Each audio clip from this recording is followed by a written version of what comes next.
on se redéfinit aujourd'hui plus comme créateur d'expériences conversationnelles et pas juste le terme marketing conversationnel. Okay, donc créateur d'expériences conversationnelles. Ça claque, hein. Ça claque. iFolks, l'IA va-t-elle tuer votre vendeur préféré? C'est possible s'il est mauvais, ouais. Ouais, ok. Ce qu'on est en train de vivre là dans la transformation au niveau des conversations, tu pourrais comparer ça, tu sais, la petite révolution industrielle quand les machines sont arrivées. T'avais plein de gens qui travaillaient à la chaîne, les robots qui sont venus automatiser tout ça. Et donc, en fait, on a libéré des gens de tâches qui étaient en fait complètement rébarbatives. Aujourd'hui, tu as des gens qui travaillent à la chaîne, par exemple dans le customer support, qui répondent aux mêmes questions tous les jours, encore et encore, qui retapent les mêmes emails. On va pouvoir les automatiser et les remplacer, au même titre qu'on a automatisé le travail à la chaîne dans les usines pour produire des voitures. Et ces gens vont pouvoir, du coup, avoir du temps libéré pour faire des tâches à plus forte valeur ajoutée et qui, in fine, vont permettre d'améliorer et de régler d'autres problèmes dans l'entreprise. Brice m'a demandé de préparer un petit bot pour le podcast qui voulait le draguer. Alors finalement, on a fait un bot coach de drague pour que ce soit un peu fun. On l'a fait un truc mais hyper relou. Donc normalement, ton coach, il va être... Donc c'est un dragueur relou. Non, c'est un coach hyper beauf. Montre-moi ce que tu as dans le ventre. Bam, c'est parti. Donc là, je suis effectivement sur WhatsApp. Coucou ma biche, le podcast qui dynamite les conventions et nous catapulte dans l'univers totalement fou de ceux qui ont osé rêver en grand avec une énergie contagieuse. On va parler performance, growth mindset, business, lifestyle dans des discussions intenses, 100% naturelles. Coucou ma biche est bien plus qu'un podcast. C'est le moment de fiesta entre amis autour du mic où l'on explore toutes les facettes de la réussite et de la performance avec une bonne dose de folie. Préparez-vous à être électrisé par des histoires palpitantes. Let's go!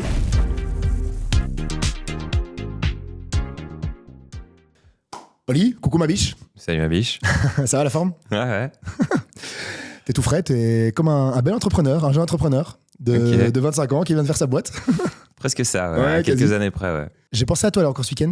J'ai reçu, parce qu'on en avait discuté, j'ai reçu un message push sur Instagram d'une marque que j'aime beaucoup, qu'on va pas citer ici, qui me demandait si j'avais testé leur nouveau parfum. Et donc toi, tu m'avais dit qu'en général, là-dessus, évidemment, c'était automatisé. Et l'idée derrière, c'était si tu envoies un message de plein gré sans avoir ton accord, c'est payant. Et puis ensuite, quand tu es dans le flow, tout est automatisé et c'est dans le business model. Bon, c'est ça, hein? Ouais, bon, on attaque direct dans le truc technique, quoi. Pas le temps de niaiser. Non, en fait, ça va dépendre de l'app que tu utilises. Par exemple, si tu pousses des messages sur Messenger, pour l'instant, tu payes pas. Par contre, si tu utilises WhatsApp Business, là, tu as un coût, comme si tu envoyais un SMS. D'accord, là, c'est Instagram. Ouais, bah donc Instagram, normalement, ils ne payent pas pour t'envoyer un DM. Ah, c'est pas payant, ok, d'accord. Non. Du coup, effectivement. Par contre, ils utilisent des logiciels spécifiques pour automatiser tout ça, en fait. D'accord. Donc voilà, ici, t'es mon invité pour Coucou ma biche business. Je voulais absolument t'avoir ici parmi nous parce que je suis fan du modèle, je suis fan de la partie intelligence artificielle, même si c'est pas que ça. Je suis fan du marketing derrière. Et donc, si on résume ton activité sur le marketing conversationnel, tu me disais que c'était ça, mais pas ça. Est-ce que tu peux m'en dire un peu plus? Ouais, alors au départ, c'est vrai qu'on s'est positionné marketing conversationnel. Mais si tu veux, maintenant, on fait plus que du marketing, par exemple. On accompagne aussi beaucoup de marques sur du support client. Donc, on se redéfinit aujourd'hui plus comme créateur d'expériences conversationnelles. Et pas juste le terme marketing conversationnel. En fait. Okay, donc créateur d'expériences conversationnelles. Ça claque. Hein. Ça claque. Alors, en 2 mots, qu'est-ce que c'est? En fait, si tu veux, notre agence, elle a 2 pôles d'activité, on va dire. Donc le premier pôle, tu as un pôle plus classique d'agence traditionnelle où en fait, on va concevoir des campagnes. Et avec la particularité qu'on a développé des concepts de campagne qui incluent déjà des apps de messaging et des chatbots. Donc, ça veut dire que dans ces concepts de campagne marketing, on va interagir avec les gens à travers Messenger, etc. Et là, on a déjà des très beaux clients pour qui on fait ce type de campagne. Ok, c'est très bien parce que tu es occupé à me faciliter la tâche. Donc, déjà, c'est quoi une campagne? C'est quoi un chatbot? C'est quoi, finalement, l'expérience utilisateur pour le marketing? Si on doit dichotomiser et démystifier tout ça, qu'est-ce que c'est? Alors, je vais te donner un exemple. Il y a des campagnes qu'on produit, c'est ce qu'on appelle des campagnes ambassadeurs. Et ça, c'est un concept qu'on a développé. Et si tu veux, c'est un peu comme une campagne d'influenceurs, mais sauf qu'au lieu de travailler avec un petit nombre d'influenceurs rémunérés, un peu stars, qui ont déjà leur audience, nous, on va travailler avec des milliers de consommateurs qui, eux, sont pas payés. Ils reçoivent juste, si tu veux, les produits gratuitement. Et en échange, ils font des petites missions d'influenceurs. D'accord. Sauf que le challenge là-dessus, c'est que tu as des milliers de consommateurs avec qui tu dois interagir sur quelques semaines. Et donc, nous, on a mis en place des apps type Messenger avec des chatbots qui vont les guider tout au long des semaines pour tester le produit, qui vont dire « Salut Brice, ton colis arrive dans une semaine, ton colis arrive dans un jour. Voilà, tu as reçu ton colis, il faut que tu prennes une photo du colis, que tu la postes sur Instagram. » Et donc, on va te guider, si tu veux, à travers ces missions, à travers des chatbots où on va automatiser en fait, les interactions. Et c'est comme ça en fait, qu'on a commencé à s'intéresser au début à ce truc-là. Ok. Donc, ton idée de base ici d'ambassadeur, de micro-ambassadeur, micro-influenceur ambassadeur, c'était l'idée de base qui est toujours d'application ? Ouais, donc ça, on fait toujours ce type de campagne pour plusieurs marques dans la FMCG. Ouais. Donc, par exemple, je lance une boisson. Ouais. Voilà. Un concentré de gingembre curcuma, par hasard. C'est une marque qui veut se développer. Elle ne veut pas spécialement aller vers des gros sponsoring ou ne veut pas spécialement aller vers des grosses campagnes. Ils vont prendre des partenariats avec un échantillon de 1000 personnes lambda qui vont utiliser le produit, c'est ça ? C'est ça. Okay. Donc, je viens chez toi. Ouais. Je te dis que ça, c'est la stratégie. Et toi, tu vas me trouver 1000 personnes. Et derrière ça, tu vas converser avec eux pour le call to action. Enfin, c'est ça, hein ? Ouais, c'est ça. En fait, on est déjà monté jusqu'à 7000 personnes en test. Et en général, on va recruter 4 fois le nombre de personnes que tu veux avoir en test. Okay. Et parmi ces personnes-là, on va cibler ceux qui sont plus proches de ton cœur de cible, si tu veux. On s'occupe de tout le packaging. On leur fait un joli petit package avec ta boisson curcuma. On leur envoie à la maison. Et puis, on les guide pendant l'expérience de test avec un chatbot sur Messenger. Et puis, depuis 2 ans, sur WhatsApp aussi. D'accord. C'est quoi l'idée du chatbot, finalement ? Pourquoi absolument utiliser un chatbot là-dessus ? Tu sais pas gérer du Converse One-One avec 7000 personnes si tu les guides pas un minimum à travers un chatbot.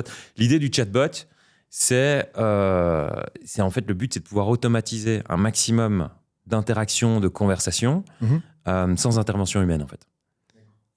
Parce que sinon j'aurais besoin de 150 community managers pour gérer la campagne, quoi. On va retourner un peu plus deep dive sur la partie chatbot après. Ouais. Ça, c'est le premier volet de ton activité.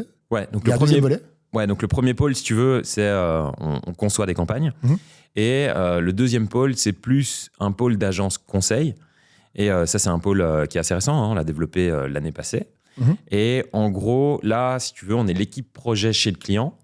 Et donc, on va aider le client à transformer la manière dont il communique avec ses clients. Comment on va aider le client à intégrer des nouveaux canaux de communication. Donc, par nouveaux canaux de communication, en général, on parle des messageries instantanées, donc WhatsApp Business principalement pour l'instant, mais tu as d'autres messageries qui peuvent arriver, tu as d'autres formats comme par exemple le RCS qui va bientôt remplacer le MMS sur les SMS. Ça existe encore ? Ouais, il a pas fait grande carrière. C'est un peu comme la carte Proton, non ? Ouais, voilà, c'est ça. Mais non, le RCS, c'est en train d'exploser parce qu'en fait, tu peux poster des photos, enfin, tu peux partager des photos, des vidéos, tu peux avoir des boutons interaction, tu peux mettre des bots aussi. Donc, un peu les mêmes fonctionnalités que WhatsApp, mais envoyé sur ton tel sans application, quoi, comme un SMS. C'est quoi la technologie derrière, finalement, du RCS ? Alors ça, je n'ai pas les détails techniques, si tu veux, mais ce que je peux te dire, c'est que tu as Apple qui, sur la dernière mise à jour iOS 18, je pense, d'accord, l'année passée, en septembre, a commencé à supporter le format et depuis, ça explose, quoi. Et donc, en gros, nous, si tu veux, on va aider les marques à élargir les canaux qu'ils peuvent proposer et mettre des nouveaux canaux qui sont plus conversationnels, plus instantanés. Et là-dessus, on va venir ajouter des chatbots avec de l'IA, voire même maintenant des agents IA aussi, qui vont pouvoir, comme je te dis, gérer un maximum d'interactions avec tes clients sans avoir besoin d'interaction humaine. Donc, le but, c'est d'enlever les interactions manuelles, les utilisations, les tâches manuelles, automatiser, harmoniser, je suppose.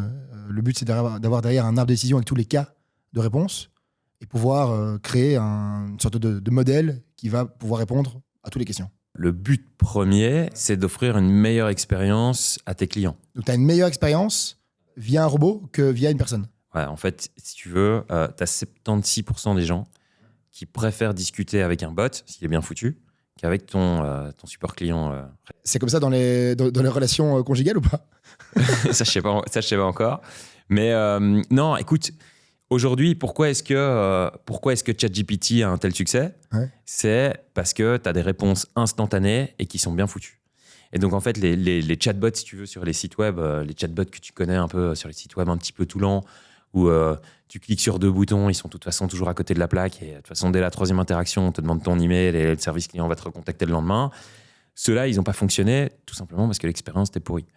Mais si jamais le chatbot il fonctionne vraiment bien et que tu peux avoir ta réponse sur WhatsApp en 30 secondes à n'importe quelle heure du jour et de la nuit, il n'y a pas photo. Ok, ça c'est le côté réactivité 24/24, 7/7. Ouais, instantanéité. Ce qui est facilitant et ce qui est plutôt convenable pour quelqu'un qui effectivement a envie à 1h du mat de poser une question et puis à sa réponse. Après, il y a des gens qui peuvent attendre le lendemain. Mais comment tu fais pour personnifier et personnaliser les interactions de l'expérience client avec un robot? C'est tout le travail de configuration, de setup, si tu veux, du bot que tu vas ajouter sur ton canal. Si c'est vraiment, vraiment, vraiment bien fait, tu peux arriver à un degré de personnalisation où même les gens pourraient se demander, tiens, est-ce que c'est une vraie personne qui est derrière au niveau du support ou est-ce que c'est un bot IA? Okay. Je voyais qu'il y avait un taux de confusion. On est arrivé en 2025 et ils ont pris un échantillon, un taux de confusion de 40%. Donc il y a 40% de gens qui ne savent pas identifier si finalement c'est une personne derrière ou si c'est un bot. Je pense qu'aujourd'hui, le pourcentage de vraies personnes est plus élevé que ça. Mais par contre, demain tu seras bien au-dessus de 40% de bots. Ouais, ça c'est clair. C'est quoi le plus gros challenge finalement pour répondre aux demandes clients qui parfois peuvent être hétéroclites ou exotiques? C'est quoi le challenge d'être à la fois réactif, à la fois pertinent, à la fois qualitatif, à la fois responsive? Alors, le plus gros challenge, ça va être la config du bot et d'avoir un bot qui peut répondre et qui est bien cadré et qui sort le moins possible du cadre. D'accord. Parce que, en fait, bizarrement, tu vois, c'est comme avec la techno, les gens, à partir du moment où c'est une techno, les gens s'attendent à ce qu'il n'y ait jamais d'erreur, tu vois. Et donc, c'est beaucoup moins accepté quand tu as un bot qui derrière va déraper et va faire une erreur, alors que quand tu as 100 personnes qui gèrent ton customer support, tu en as d'office 2-3 parfois qui dérapent un peu, tu vois. Ça va être marrant, non, quand vous testez les bots, vous posez toutes les questions par exprès, des trucs un peu absurdes, non? Ouais, C'est quoi un test de bot, justement? Quand vous testez, t'as tout ton frame, t'as tout ta config, tu penses que t'as pallié l'ensemble de tes questions. Comment vous faites pour tester le bot? Tu lui poses plein de questions. Ok. Mais t'as des testeurs? T'as des gars chez toi qui testent? Ouais, Okay. on teste les bots quand on met en place des configs. Maintenant, il faut surtout communiquer, que ce soit chez les clients qui utilisent le bot. Il faut être clair que c'est qu'ils sont en train de parler à une IA. Il ne faut pas essayer de leur faire croire qu'ils sont en train de parler à un humain. Il faut aussi expliquer à nos clients qui mettent en place des bots que voilà, il y a une marge d'erreur. On est dans une nouvelle technologie. Il y a plein de gains potentiels pour la boîte, mais il faut accepter qu'il y a des petites marges d'erreur, comme tu pourrais l'avoir avec des humains aussi, tu vois. Ok. Dans quelle situation un bot n'est pas utilisé ou n'est pas utilisable? Est-ce que là, tu as des clients qui, dans des secteurs spécifiques? Tu penses à quoi, par exemple? Soit par confidentialité, soit pour des données trop sensitives, tout ce qui est pharma ou médical. Est-ce qu'il y a des secteurs sur lesquels tu as l'impression que c'est pas utilisé ou pas utilisable? Je pense pas, parce que si tu regardes les secteurs qui utilisent le plus en ce moment, c'est d'abord la finance, par exemple, tu vois, qui sont aussi les banques, secteur, voilà, secteur très sensible aussi. Ouais. Et sauf que maintenant, sans rentrer dans les détails techniques, mais tout l'historique des conversations peut être mis sur des serveurs sécurisés. Et même si tu as plugué une technologie sur ChatGPT, OpenAI, ta conversation ne part pas dans les serveurs d'OpenAI, tu vois. Et donc, c'est conforme au RGPD et toutes les règles que tu peux avoir en Europe, etc. Donc, au niveau de la confidentialité, ça, c'est pas vraiment un souci. C'est plus au niveau de l'acceptance du business, de la marge d'erreur. Si jamais un bot part en sucette et répond mal, quoi. On va revenir sur iFolks. Ouais. Pourquoi ce nom? Comment est-ce que tu as fait justement un pivot de tes business d'avant? Comment est-ce que tu as commencé? Comment tu as eu l'idée? Comment est faite ta boîte? C'est qui derrière, etc. Dis-nous un peu plus. Alors, je réponds à laquelle, là? Tu réponds dans l'ordre que tu veux. Tu veux demander au bot de répondre? Ouais, non, là, je l'ai pas configuré pour ça. Non, comment t'as créé la boîte? Comment t'as créé justement iFolks? Écoute, à l'époque, j'étais chez Publicis. D'accord. C'était en 2016. Et donc, j'ai cofondé la boîte avec mon associé Raphaël, qui était chez Publicis avec moi aussi. Et depuis, en fait, on est presque à notre 4e business, parce qu'on a pivoté un peu à chaque fois. Ouais. Et notre tout premier business, c'était des Dogobox. Donc, on distribuait des boîtes qui contenaient tous des échantillons de produits à travers les vétos et les éleveurs. Ouais. Ça a été notre premier business. Et puis de là, ça a évolué. À chaque fois, on a dû s'adapter au marché, pivoter. Et puis, ce qui nous a dirigé petit à petit vers le conversationnel, en fait. Ok. Là, pour l'instant, vous êtes combien? On est une petite équipe, on est une dizaine. Dizaine de Ouais, personnes. basé à Tes Bruxelles. clients, c'est qui, c'est quoi? Alors, nos clients, ils sont un peu plus gros. Ouais. On a Nestlé, notamment, qu'on a depuis le début. Donc ça, on est allé le chercher à l'audace, parce que c'était un de nos premiers clients, tu vois. Nestlé, et quand t'es personne, évidemment, c'est pas évident. Et puis, on l'a gardé. On a même gagné un appel d'offres l'année passée face à des géants. Alors qu'on est une petite équipe de 10. C'est quoi déjà? C'est Meta? Non, c'était les gros groupes médias français, si tu veux, ou autres, qui avaient les moyens, on va dire. Mais donc voilà, on a gagné. C'est quoi le business case idéal, le business case classique sur lesquels tes clients font appel à toi? Ben, j'ai expliqué tout à l'heure les campagnes ambassadeurs. Donc ça, c'est vraiment c'est toute une grosse partie de notre activité. Ok. Et maintenant, je dirais qu'on est, on va dire 60% dans du customer support. Ouais. Donc c'est comment tu vas intégrer du messaging et de l'IA pour automatiser ton customer support, et 40% plus dans le marketing. D'accord. C'est encore assez nouveau. Le pitch client, en général, il est aigu ou obtus? C'est-à-dire que le client te dit, voilà, ça c'est le target, tu fais comme tu veux, ta carte blanche. Ou il te dit, OK, il y a ça comme contrainte, je vais arriver à ça c'est le protocole. C'est quoi en général les demandes clients? Je dirais que c'est, en tout cas, sur le nouveau pan qu'on développe de l'agence conseil, je dirais que c'est ni l'un ni l'autre, parce que souvent, ils sont même pas au courant. D'accord. C'est-à-dire que c'est tellement nouveau que c'est nous qui allons chercher les clients et on leur explique. Voilà, vous savez qu'en fait, vous avez tel et tel problème. En fait, vous pourriez le résoudre avec la techno aujourd'hui. Et parfois, tu as l'impression qu'ils sont même pas conscients, en fait. Ils sont pas conscients ou ils hallucinent de la manière dont tu peux solutionner? Ou ils Non, se disent, j'y ai pas pensé. je pense qu'ils se disent qu'il y a moyen de faire quelque chose, mais on verra plus tard. C'est bien, c'est toujours le cas de figure. Alors qu'aujourd'hui, tu as clairement, ça reste encore innovant, hein, donc ça passe pas tout le monde, mais tu as clairement les technologies qui sont disponibles aujourd'hui pour. On estime que maintenant, tu peux automatiser entre 60 et 80% de tes requêtes clients sur du support, par exemple. Tu vois. Quand les clients viennent chez toi, ou c'est quoi le pitch derrière plutôt? Prenons ça dans l'autre sens. C'est quoi le pitch derrière? Tu leur promets de l'efficacité, de l'excellence opérationnelle, une amélioration de leur customer journey, une diminution de leur coût opérationnel. C'est quoi l'USP ou la valeur ajoutée que tu aurais? Alors, si tu es dans du support, d'un côté, tu vas viser l'augmentation de la satisfaction client. Okay. Ça, c'est clair. C'est quoi? C'est le score NPS? C'est le... Ouais, tu peux le mesurer avec ça, ou simplement une enquête de satisfaction. Et les gens savent déjà, donc voilà, clients. ils viennent chez toi, ils disent voilà, moi j'ai un score de satisfaction client de 70%, j'aimerais arriver à 80%, ou c'est pas comme ça que ça marche? Ils savent pas. Non. Et en fait, ils ont pas pris le temps. C'est tellement nouveau que comment on fonctionne en général.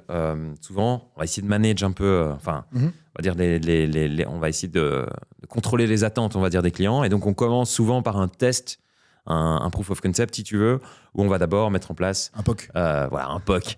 Un POC. On va mettre en place un petit test sur une partie de leur support pour voir quels sont les impacts, etc. On n'arrive pas en leur disant on va transformer tout votre service client du jour au lendemain, parce qu'en général, sinon, tu les signes pas. Ouais, c'est itératif, c'est progressif. Exactement, ouais. Okay. Ouais, Donne-moi un exemple, un petit case.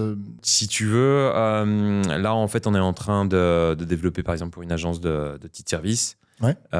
Ils ont plein de requêtes clients de tous les côtés. Et donc, si tu veux, un client va contacter l'agence par email.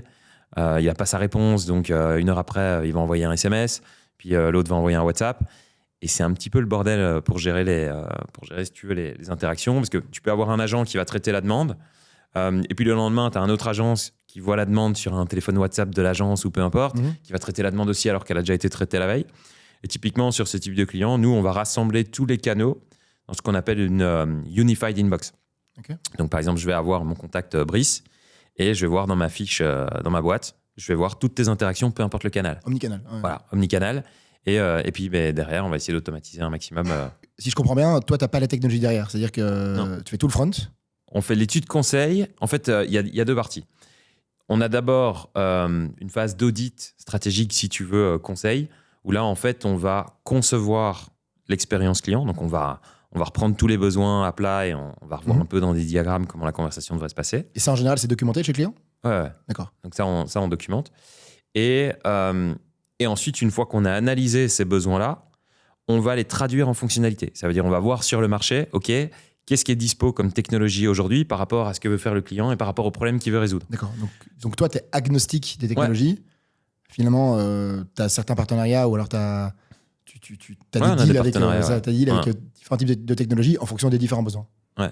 Nous, l'idée, c'est de connaître, notre job, c'est de connaître au maximum toutes les plateformes qui existent, toutes les fonctionnalités qu'elles ont, pour pouvoir recommander la meilleure plateforme au client en fonction de ses besoins, en fonction de son budget. D'accord. Et donc, une fois qu'on a traduit, on a vraiment défini, OK, quelles sont toutes les fonctionnalités pour le client. Je sais pas moi, qu'est-ce qu'il veut? Il veut une unified inbox, il veut un chatbot IA hyper poussé ou pas du tout. En fonction de ça, on va vraiment comparer deux outils à fond. On va lui montrer dans le rapport les pour et les contre. Et puis après, il choisit. Et après, on passe à la phase d'implémentation où là, on va aider le client.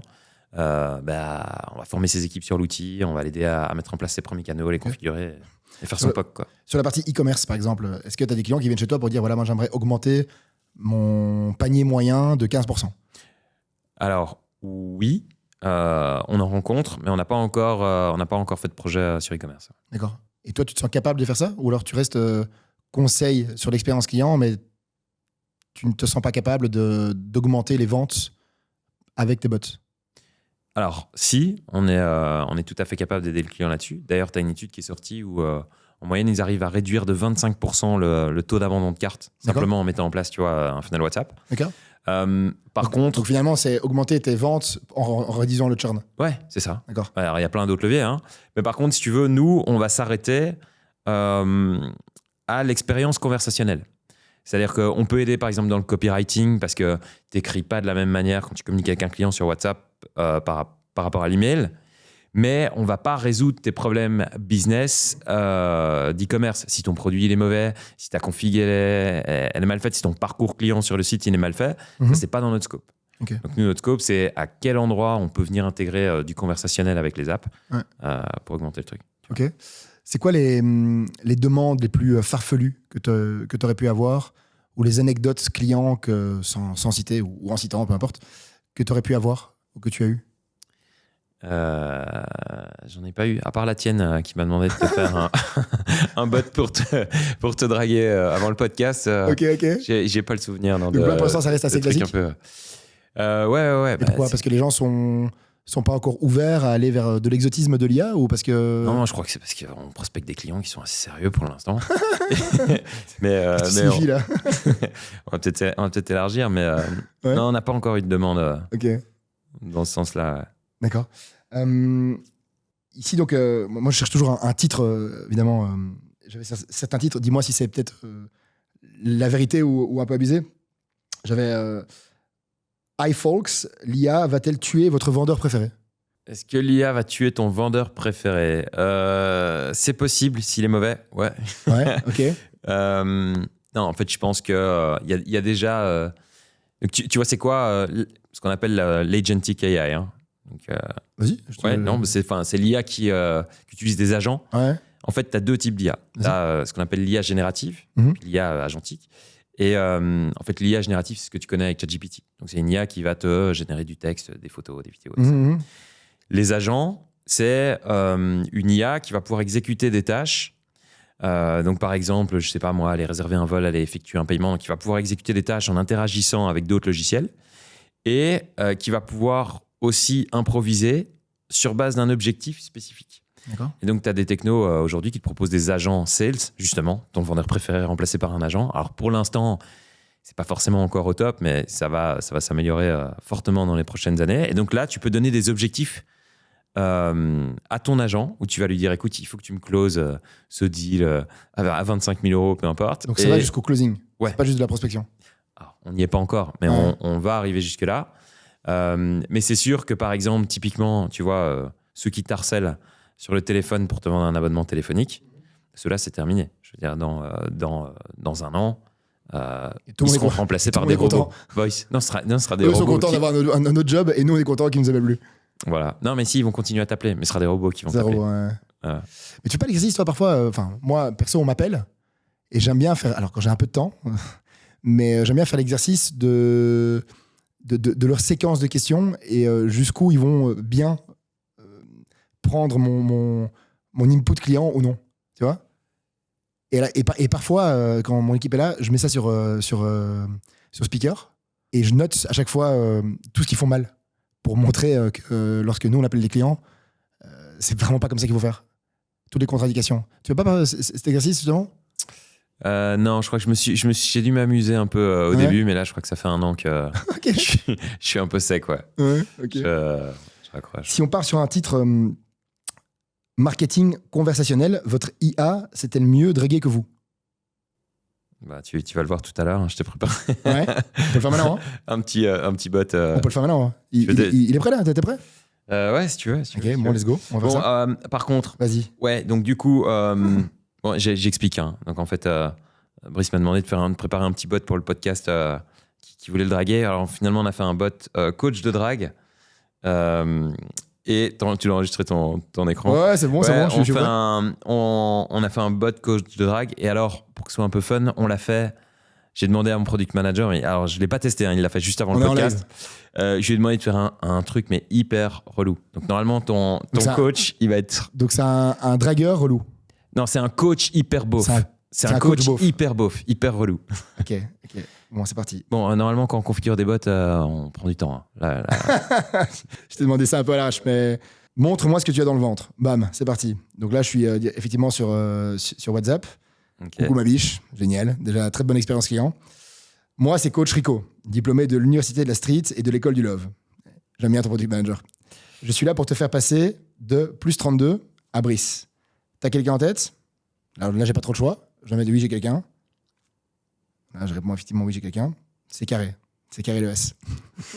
J'aime bien. Il a quel âge ton product manager? Il est jeune. En tout cas, il pense que j'ai 20 ans, je crois. Avant qu'on fasse des étincelles, j'ai besoin de savoir qui est la cible de ta mission en séduction. Donne-moi juste un prénom ou un surnom. Ok, je vais mettre. Je te le dis pas.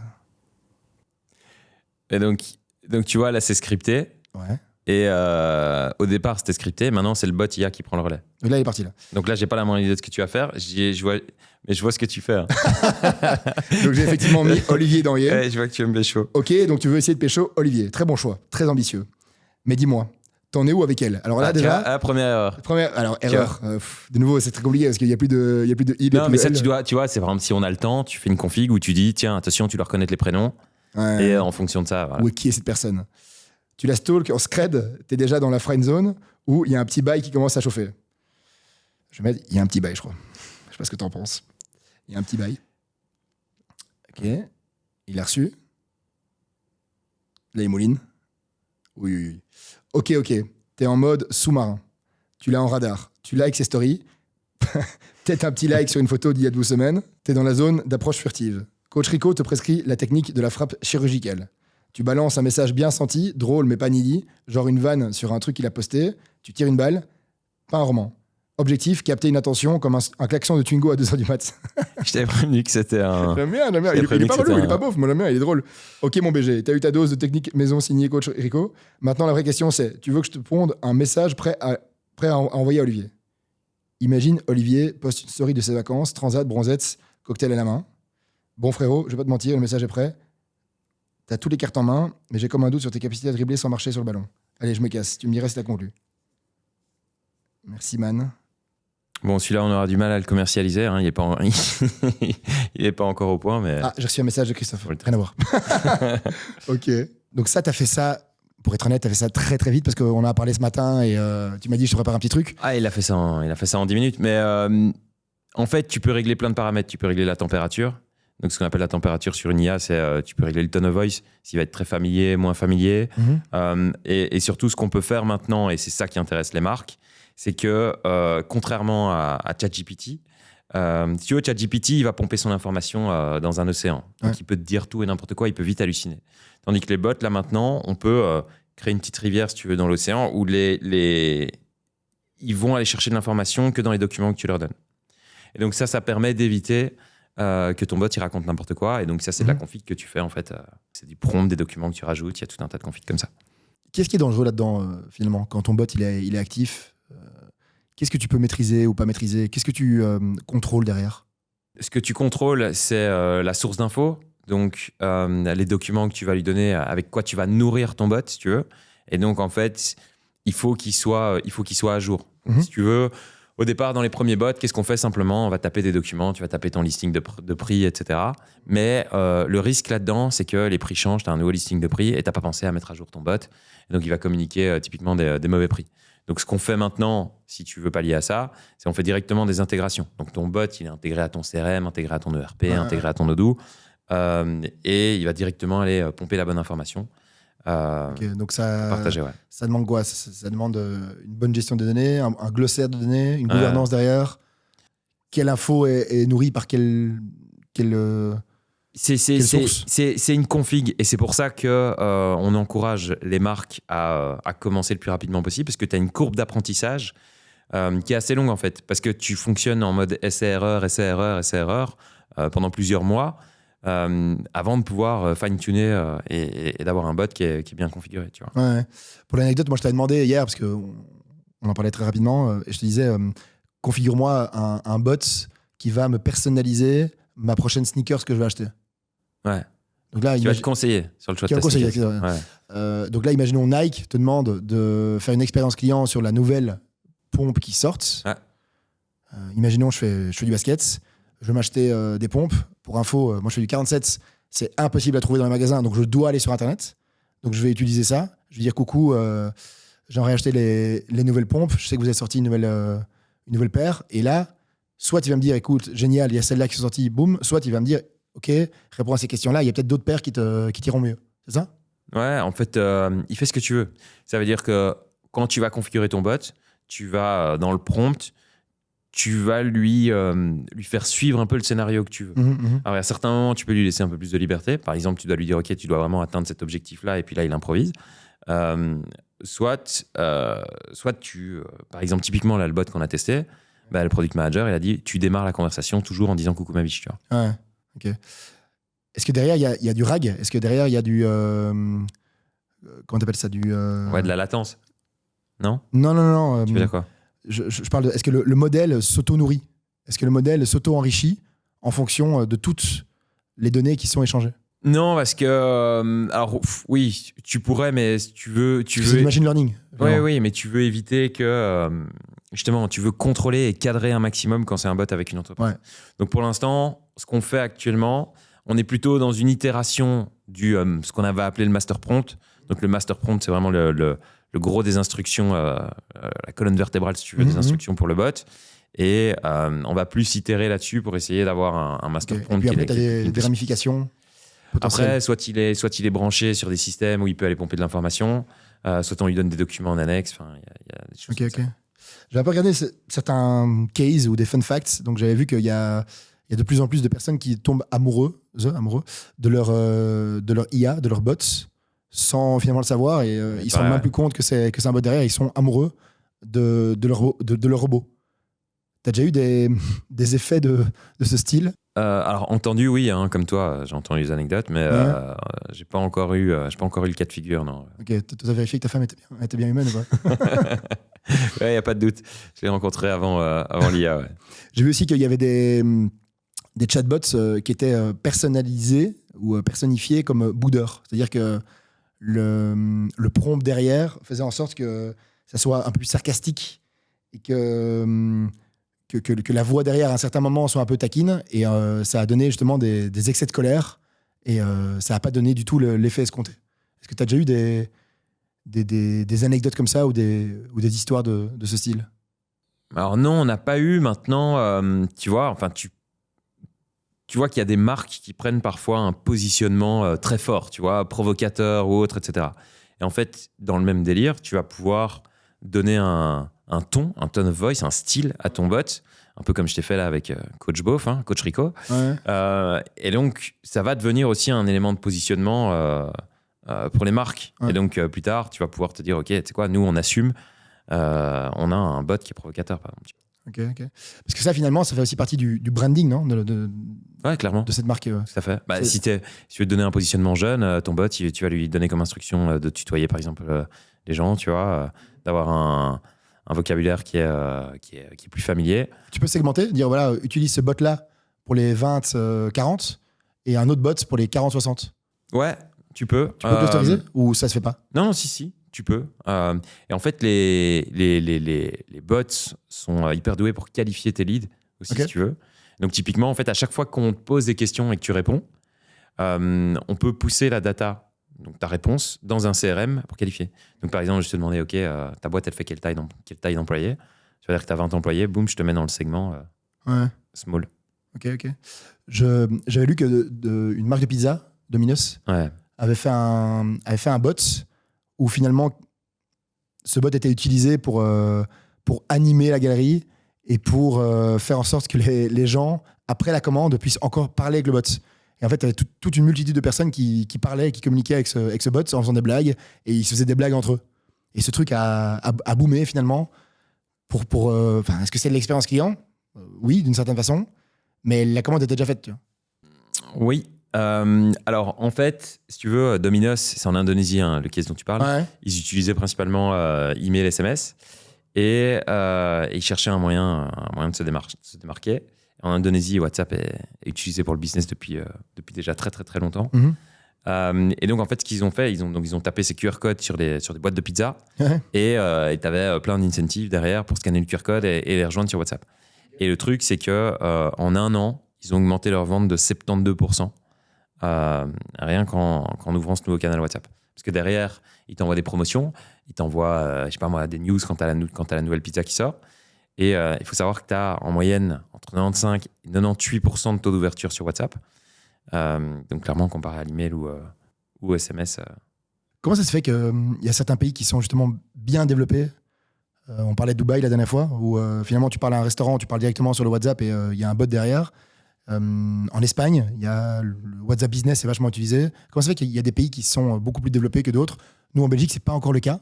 Alors, c'est une bonne question. Il y a des théories là-dessus. Donc, si tu veux, clairement, les régions les plus développées, c'est là-dessus, sur le messaging, c'est l'Asie, l'Amérique du Sud, le Brésil, énormément, l'Inde. Et bizarrement, l'Amérique du Nord et l'Europe sont un peu à la traîne. Alors, je dis bizarrement l'Amérique du Nord, parce qu'en général, ils sont plutôt innovants. L'Europe, ça, c'est déjà un peu plus classique. Et alors, il y a une théorie selon laquelle, en fait, dans les pays plutôt pauvres, tu vois, en Asie, t'as plein de gens qui démarraient un business et ils étaient même pas, tu vois, mobile first. Non, c'était juste mobile only, en fait. Ils avaient juste un GSM pour gérer leur business. Et donc, ils ont commencé à gérer toutes leurs interactions clients avec WhatsApp parce qu'ils avaient rien d'autre, en fait. Ils avaient même pas de site internet. Et donc, en gros, si tu voulais faire communiquer avec le business, c'était que par WhatsApp. Mais vu que l'expérience client était top, ça s'est développé de plus en plus. Aujourd'hui, en Inde et au Brésil, c'est 80% des petits business qui utilisent WhatsApp comme canal numéro 1 pour communiquer avec leurs clients. Et puis, c'est parti de là. Et puis, ça s'est développé, ça s'est élargi aux plus grandes boîtes, quoi. Mais c'est parti d'en bas avec ceux qui avaient juste un phone, en fait, pour leur business. C'est une théorie, après. Ok, ça tient la route.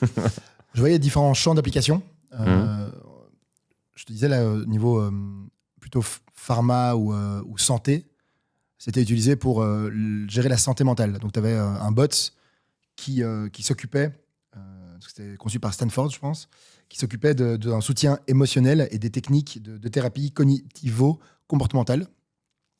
Et en fait, les gens qui n'étaient pas bien préféraient finalement parler à leur téléphone aux bots et avaient toute une panoplie, un peu comme t'es pas bien, t'as une croûte sur l'orteil ou sur le genou et tu vas voir Doctissimo et il te donne des pistes de soins. Mais là, en fait, c'était basé sur des vrais chercheurs derrière avec des vraies pistes justement pour soutenir la santé mentale. T'y crois ou pas? Sur la partie justement santé, il y a un bot qui finalement est une sorte de médecin digital. Oui, clairement, je dirais l'IA dans la médecine, c'est une petite révolution. Quand tu regardes, en fait, si tu veux, les bots accessibles directement depuis ton phone sur ton canal WhatsApp, ils viennent pas toujours remplacer des humains. Ils viennent parfois se mettre là où des humains sont de toute façon pas disponibles.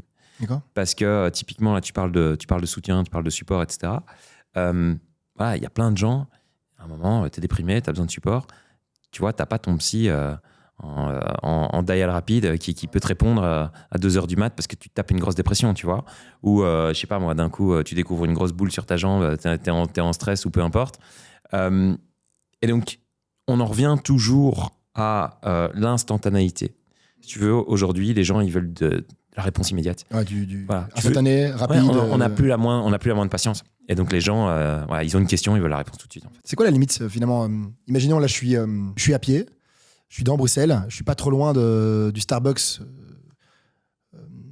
où je vais d'habitude, et là WhatsApp voit que je suis pas trop loin, un périmètre de 500 mètres, et me push une notification pour me dire Hi Bryce, il y a ton café latte lait de pois qui t'attend dans une demi-heure, et d'ailleurs on t'offre 10% si tu viens là le chercher dans une demi-heure.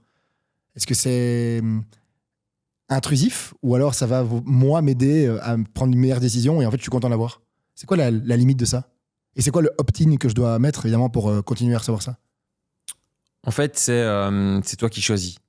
C'est-à-dire que si tu veux, sur WhatsApp, c'est un peu différent de l'email.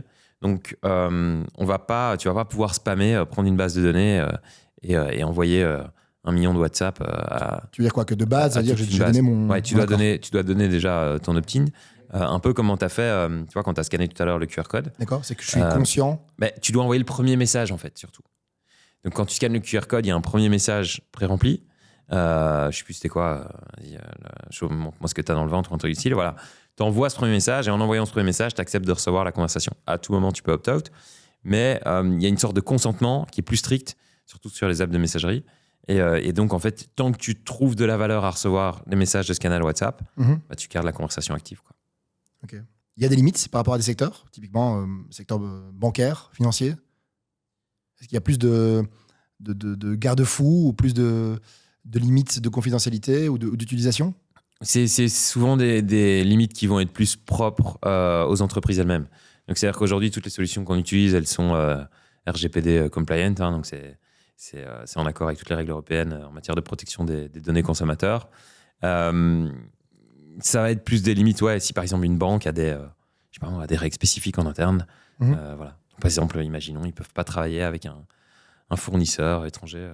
Tu vois, par exemple, les employés de la Commission européenne, ils n'ont pas le droit, je crois, d'utiliser WhatsApp. Il y a tout un tas d'applications qu'ils n'ont pas le droit d'utiliser. Donc, bon, ça, c'est des restrictions de.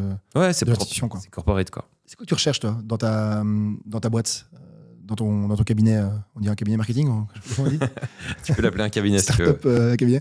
C'est quoi, dans ton cab, c'est quoi que tu recherches finalement comme compétences, comme talent, comme future skills? Bon, le plus gros challenge sur les 18 prochains mois, ça va être de continuer à développer cette expertise. D'accord. Et de rester à la pointe en matière de tout ce qui se fait, parce que si tu veux, pour l'instant, c'est en train de pousser comme des mauvaises herbes. Il y a un nombre de solutions.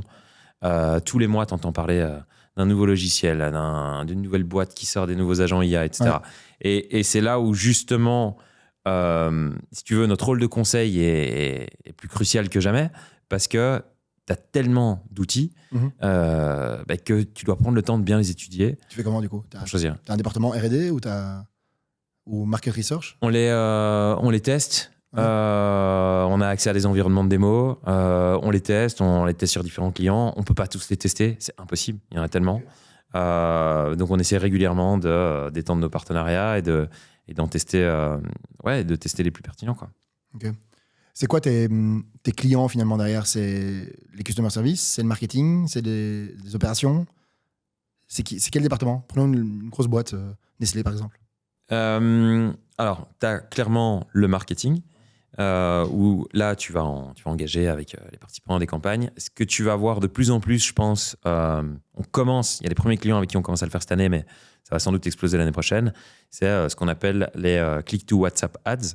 Et donc, en gros, c'est des pubs, si tu veux, sur Meta ou ailleurs, hein, où en fait, au lieu de te rediriger, quand tu cliques sur la pub, vers une landing page, vers un site web, on va te rediriger de plus en plus vers WhatsApp, vers Messenger, directement dans des conversations où tu as un bot qui va prendre le relais et qui va essayer de te qualifier en tant que prospect, quoi. Et donc ça, c'est l'aspect marketing. Et puis de l'autre côté, le support client, c'est clairement, on va essayer d'automatiser un maximum d'interactions que peuvent avoir les clients dans les demandes clients. En fait, on va simplement prendre, souvent, tu as 80% des demandes qui sont récurrentes et qui sont toujours les mêmes. Et tu as 20% de cas spécifiques. Okay. Et donc, on va essayer de traiter ces 80% de demandes avec un bot IA, mais pour faire en sorte de rapidement identifier quand tu as un cas plus complexe, pour pouvoir l'assigner à la bonne personne directement dans l'entreprise et que ces gens ont plus de temps parce qu'ils ne doivent pas traiter les réponses récurrentes pour traiter justement ces demandes complexes, quoi. Ok. C'est quoi les cas clients qui t'ont ouvert les yeux ou qui t'ont poussé justement à développer ou pivoter une activité?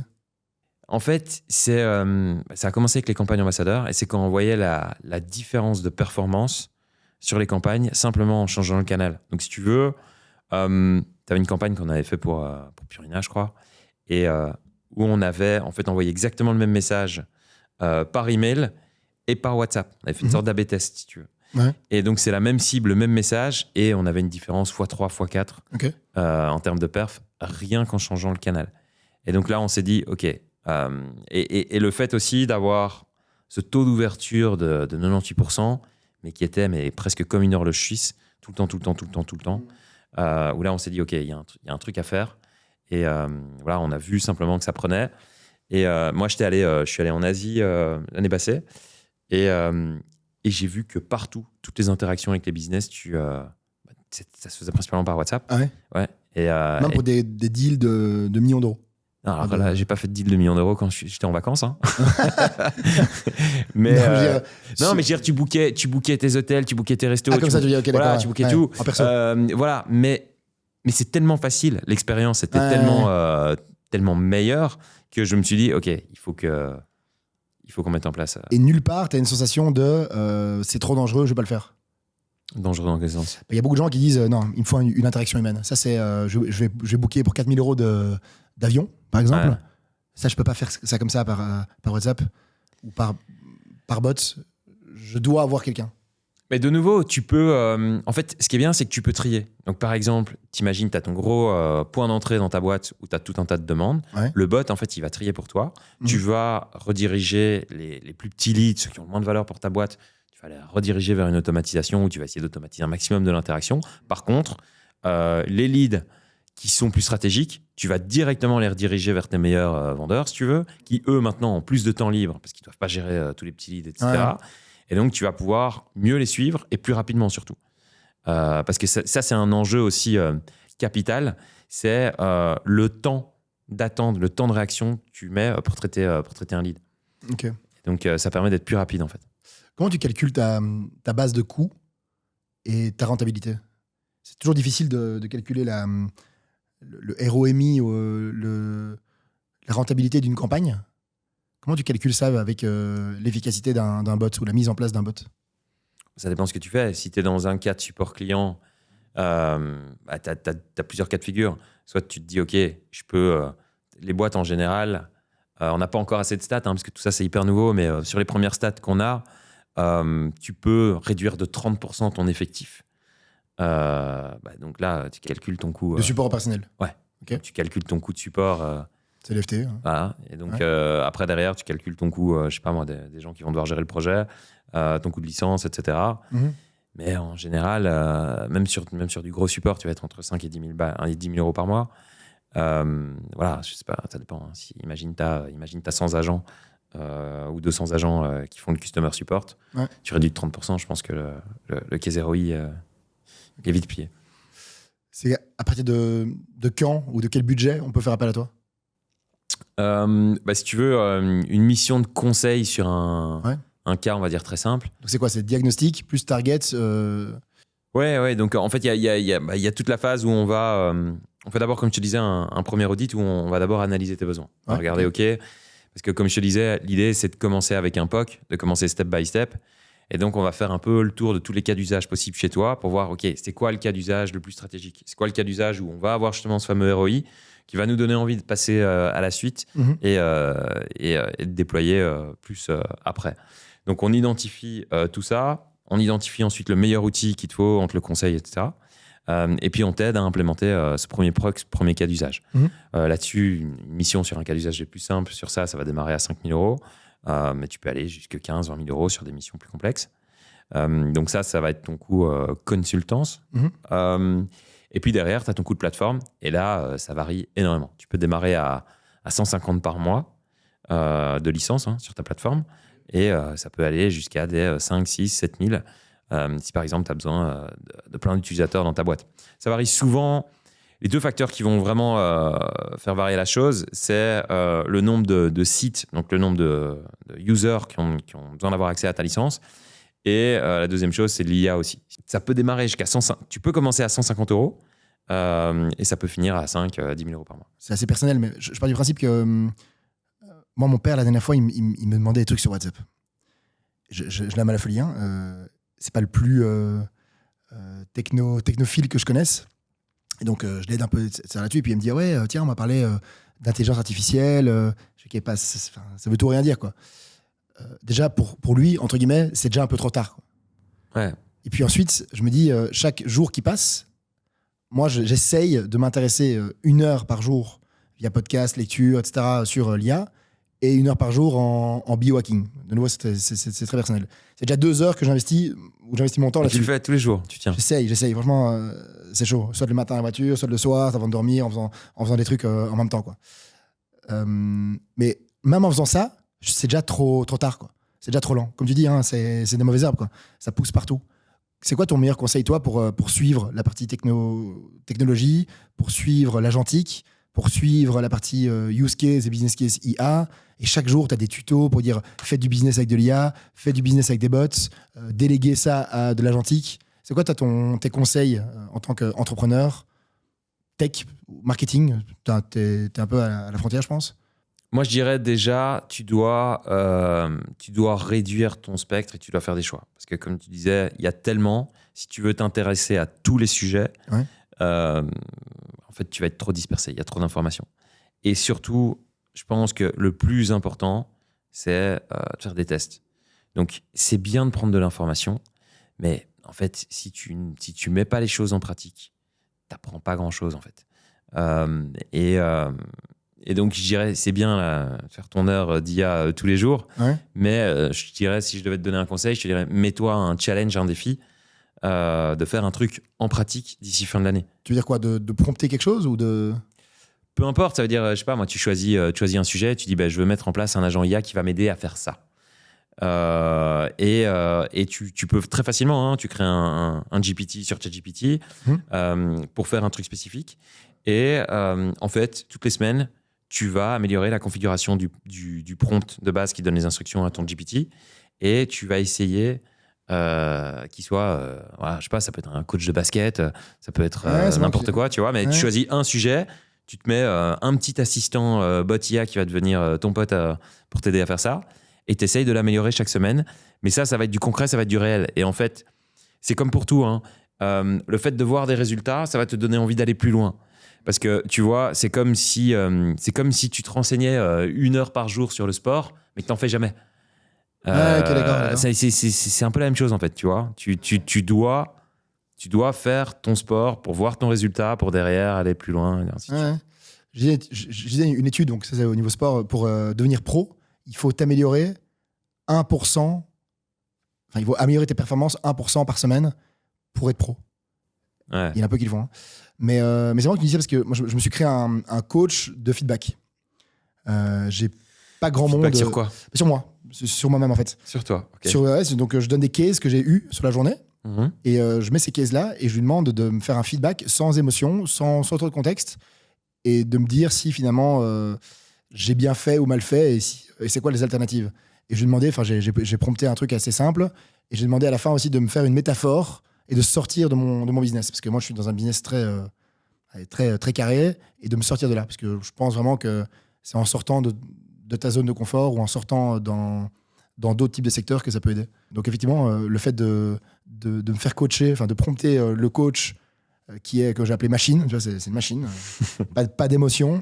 Moi, ça m'aide finalement à avoir du feedback. Et chaque jour, je l'améliore ou je veux dire, c'est pas ça ou c'est pas là où je voulais aller, donc finalement je l'améliore, c'est qu'il est pas bien fait, quoi.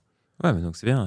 Toi, t'es déjà c'est une dedans. prompt, de nouveau. Oui, non, mais ce que je veux dire, c'est que t'en as plein qui... Il y a plein de gens qui savent comment faire, mais qui juste le testent pas. Moi, je suis étonné du nombre de potes que j'ai au quotidien qui utilisent même pas l'IA, tu vois, ou qui l'utilisent, mais le risque, si tu veux, c'est... tu as accès à ChatGPT, tu lui poses tes petites questions pour t'aider à corriger un email, tu vois, typiquement. Et le risque, c'est dans 2 ans, en fait, tu es resté bloqué sur ce cas d'usage-là. Et alors qu'en fait, il y a plein d'autres cas. T'entends, la phrase que tu entends maintenant un peu partout, c'est tu ne seras pas remplacé par l'IA, tu seras remplacé par d'autres personnes qui maîtrisent l'IA, tu vois, dans cette phrase-là. Et oui, c'est vrai, il faut te challenger un petit peu pour tester et pour aller plus loin, quoi. Et dans quelle mesure tu utilises ça dans ton quotidien? Toi, perso, ou en famille? Ouais, moi, je discute avec ChatGPT toute la journée. C'est ton meilleur ami? Non, mais ouais, je le challenge pas mal. Tu as plein de cas d'usage. Il peut t'aider dans la prise de décision. Ouais. Tu vois. Après, tu as tous les cas d'usage classiques, email ou autre, etc. Ouais. Ça, c'est business, mais en perso. En perso, mais tu vois, tu le disais, hein, conseils médicaux aussi, tu vois. Ok. À peu près tout et n'importe quoi. Hein. D'accord. Je cause peut-être un peu trop. Ouais. Moi, je fais des histoires comme ça avec mon fils. On fait des histoires. Donc tout. Je dis, tiens, tu penses à un animal, boum, un animal, boum, on fait un petit prompt ensemble comme ça. Et puis, fait une histoire. Et puis, c'est un truc un peu itératif qu'on fait. C'est très sympa. Après, là, il commence à être un peu plus grand. Donc, il a un peu marre du reine de Noël de Gemini. Mais OK. Est-ce que tu as des livres à recommander? Tu as des podcasts à recommander? À part Coco Mabiche, bien sûr. Ouais, d'office. Est-ce que tu as des choses en tech ou de la vie de tous les jours, en marketing, que tu recommanderais? En livre, c'est plus un livre de développement personnel. Ok, si tu veux. vas-y. C'est Atomic Habits. Je sais pas si tu connais. Ouais, je connais. James Clear. Ouais. Ouais, bien sûr. Et c'est un classique. Hein. On essaye toujours, tu vois, d'aller chercher le hack, d'aller chercher la grosse technique, le gros secret, etc. Et je pense que quand tu lis ce livre, ça te ramène à la réalité qui est... Non, en fait, c'est toutes les petites habitudes, les micro-habitudes, les micro-routines bien sûr. qui derrière, mais il faut avoir la patience de les mettre en place. Et je pense que ce livre, en fait, il t'ouvre les yeux sur le pouvoir de ces micro-habits. Donc, Ouais, moi, je suis persuadé de ça. Ouais, je crois que t'es meilleur si tu es linéaire dans le temps et que tu fais à chaque fois la même chose dans le temps avec tes routines plutôt que de faire un gros hack une fois et puis après tu perds pied. Ouais, mais c'est pas sexy, t'as pas envie. C'est chiant. Bien sûr. Tu vois. Mais tout ce qui est itératif est chiant. Voilà. Bien sûr. Donc voilà. Si tu lis ce bouquin, au moins ça va rendre le truc un peu plus sexy. Ok. Tu peux le résumer en bot. C'est possible, non? Ouais, tu peux. Ok. Tu peux demander au bot de te rappeler tes habitudes. Bon, il y a les rappels pour ça. En fait, ça me fait penser un peu à IFTTT. Très belle de cette application. IFTTT. If then that. Okay. Peut-être que je le dis mal, mais c'est con. Hein. T'arrives chez toi, c'est tout ce qui est connecté. T'arrives chez toi, merci d'arriver, merci d'allumer la lumière 5 minutes avant que j'arrive ou à 500 mètres avant que j'arrive. Merci de me prévenir quand la station Mir passe au-dessus de ma maison. Moi, je jouais blindé avec ça. Je trouvais ça très, très gag, très ludique. Ouais, mais en fait, si tu veux, moi, je pense que l'année prochaine, à partir de l'année prochaine, on pourra vraiment avoir un vrai assistant perso. D'accord. Tu vois. Chez iFolks. Non, c'est pas nous Non, de manière générale. Ok. Tu vois, quand Siri est sorti, j'étais fan. Je me suis dit, putain, je vais avoir mon assistant perso, je pourrais lui poser plein de questions. Ouais. Tiens, vas-y, dis-moi, est-ce que j'ai reçu un email important et tout, rappelle-moi ce que je dois oublier. Ouais. Et en fait, à chaque fois que j'appelle Siri, il se réveille même pas. Tu vois. Bug, ouais. Il est éclaté au sol, Siri. Oui, et donc c'est un peu comme les chatbots sur les sites web. L'expérience est pourrie et donc du coup, t'abandonnes et tu le fais plus. Mais par contre, maintenant, on arrive vraiment, on commence à arriver sur une technologie qui va commencer à être vraiment efficace. Et donc, je pense que Apple d'office va sortir sur les nouveaux iPhones là, qui vont sortir en septembre, plus avec toutes les mises à jour qu'on va avoir. Je pense que bientôt, tu vas pouvoir facilement te configurer un vrai coach qui aura accès à tout. Il aura accès à tes données de santé, à tes emails, à absolument tout. Et ouais, tu vas avoir un nouvel ami. Un nouvel meilleur ami. Moi, j'aimerais bien avoir un truc qui est assertif. Tu vois, qui me dit hey Brice, t'as pas oublié de faire ça? Ouais, il me parle directement. Ouais. Je dis mais t'as raison. Hein. Et là, j'ai oublié mes clés ou j'ai oublié quelque chose. Je dis ça, mais je pars du principe que si j'ai l'idée, c'est que ça existe déjà. Merci Oli. Est-ce qu'il y a encore des choses qu'on a oubliées? Parce qu'il y a certainement plein d'éléments sur lesquels on aurait pu encore passer du temps, mais est-ce qu'il y a des choses fondamentales qu'on n'aurait pas dites? Non, je pense que, écoute, si on doit clôturer, juste pour bien comprendre, je dirais, si tu veux, je pense que ce qu'on est en train de vivre là dans la transformation au niveau des conversations, tu pourrais comparer ça à la petite révolution industrielle quand les machines sont arrivées dans les industries. Tu avais plein de gens qui travaillaient à la chaîne Et puis, typiquement pour construire les voitures, hein, dans les usines de voitures. Et on a les robots qui sont venus automatiser tout ça. Et donc, en fait, on a libéré des gens de tâches qui étaient en fait complètement rébarbatives. Et ici, il ne faut pas voir, tu sais, quand on va automatiser le customer support, les gens vont se dire, ouais, tout de suite, les gens vont perdre leur job, ou il y a des gens qui vont perdre le truc. Non, c'est qu'en fait, aujourd'hui, tu as des gens qui travaillent à la chaîne, par exemple dans le customer support, qui répondent aux mêmes questions tous les jours, encore et encore, qui retapent les mêmes emails. Et donc, en fait, simplement des tâches qui sont juste inintéressantes et puis rébarbatives, on va pouvoir les automatiser, les remplacer, au même titre qu'on a automatisé le travail à la chaîne dans les usines pour produire la voiture. Et ces gens vont pouvoir, du coup, avoir du temps libéré pour faire des tâches à plus forte valeur ajoutée et qui, in fine, vont permettre d'améliorer et de régler d'autres problèmes dans l'entreprise. Donc moi, je pense pas simplement que ça va juste supprimer des jobs. Je pense que si les boîtes en profitent pour utiliser ce temps libre d'une bonne manière, ça va permettre aux boîtes qui mettent ça en place de progresser, en fait. Voilà. Okay. Sur ce, merci Mabiche. Merci Mabiche. Merci pour ton énergie, ta passion, ton temps. Et j'espère qu'on se verra donc l'année prochaine avec tout automatisé, avec un Olivier 2.0, enfin 3.0 plutôt. Ouais, d'office. Tout le talk sera déjà automatisé et le flow sera déjà automatisé. On fait ça. Merci mon gars.